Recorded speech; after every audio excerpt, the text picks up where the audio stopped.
Hello and good morning. It is, what is it? It's Thursday. All day.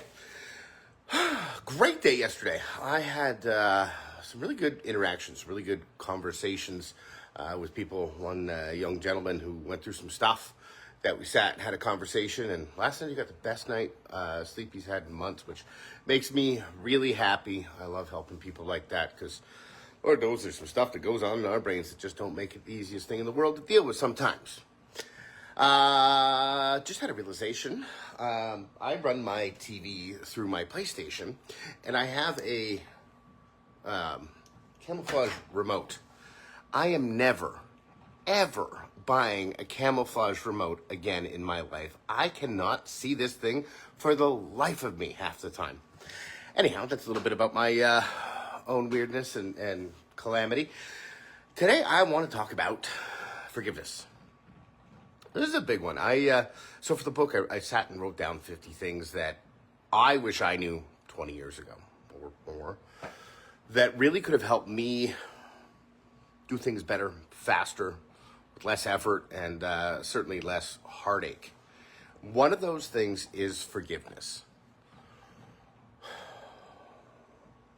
Not really sure where to start with this one, because I have my own anecdotes that I could add to this, but I don't really want to disparage or speak ill of anyone. So it's hard to tell those stories without being too upfront. But I'll just say this. Whenever something major happens in people's lives, like a wedding or a funeral, some people can't handle it emotionally. So they do weird things. People get weird around weddings and funerals.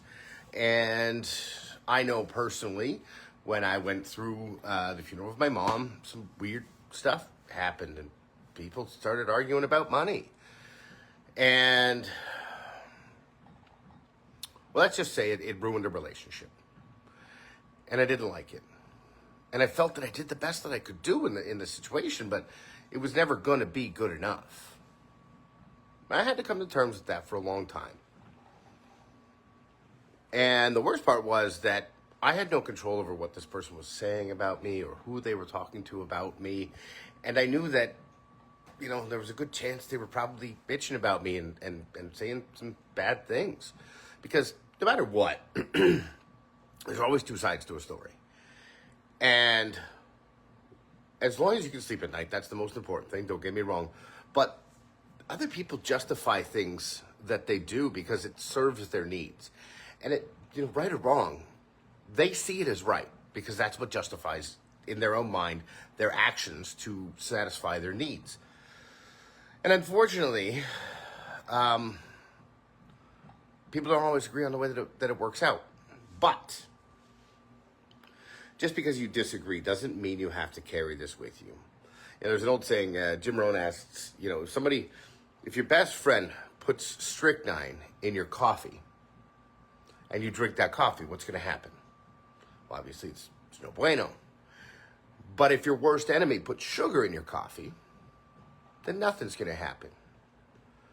Well, when you don't forgive, it's like pouring strychnine in your own coffee and sipping a little bit of it each day, hoping that things work out or get better. But the fact of the matter is, they won't. And we, in order to live freely in our own experience, have to forgive people. Now, here's the thing about this. Forgiveness does not mean you got to walk up to them and say, I forgive you. Because that, that's asking a whole lot of somebody. But when you forgive somebody, you let go of the hatred and the anger and the negativity that you're feeling. It doesn't matter what they did. It doesn't matter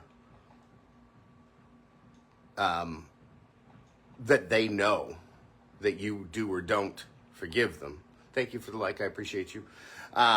What does matter is that you don't walk around with that in you all the time.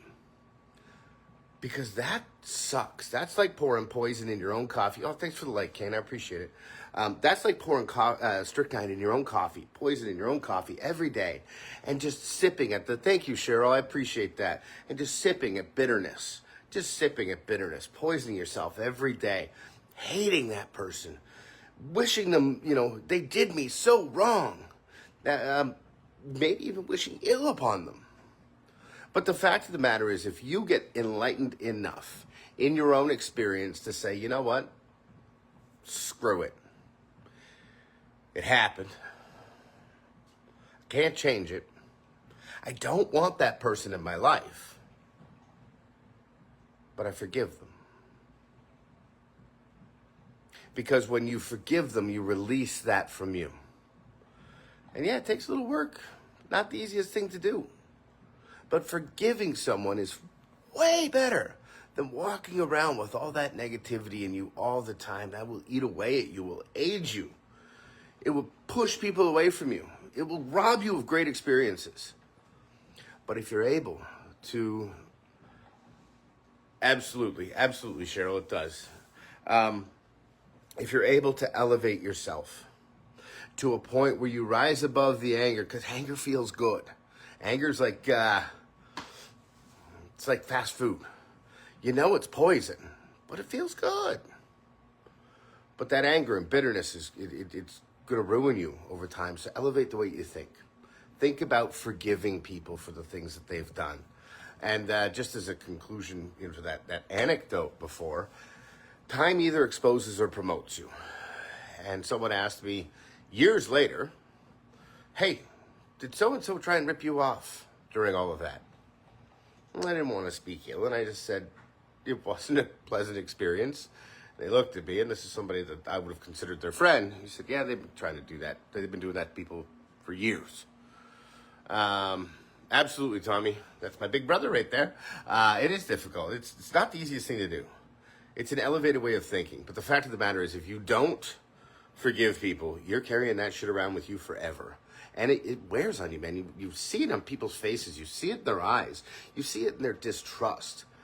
And quite frankly, that's not the way we move forward as a society. We have to get along. We have to figure out ways to forgive each other. And it doesn't mean you got to bring people back in your life.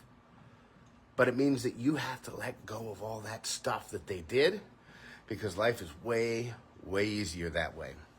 Stop drinking the strychnine in your coffee. Forgive the people that you need to forgive. Hell, if you really want to, give them a phone call. Tell them you forgive them. See if you can't get the relationship going back. Having trouble speaking. See if you can't get the relationship going again. If that's what you want. But it starts with forgiveness, and it starts with letting it go for you. And hell, sometimes you got to forgive you. That's something we can play with. Anyhow, do me a favor. Leave a like on this video. Yes. Absolutely, Cheryl. Somebody told me once, there's no better way to get in an accident when you're driving than staring at your rearview mirror. It's kind of crazy. Anyhow, that's it for me today. Do me a favor, please give me a like, share, comment, subscribe if you're watching it on YouTube. Thank you for all the likes and comments, you guys that have been talking about this today. Big brother, love you. Have a fantastic day. I will see you tomorrow. Until then, know that I love you, and we'll see you soon.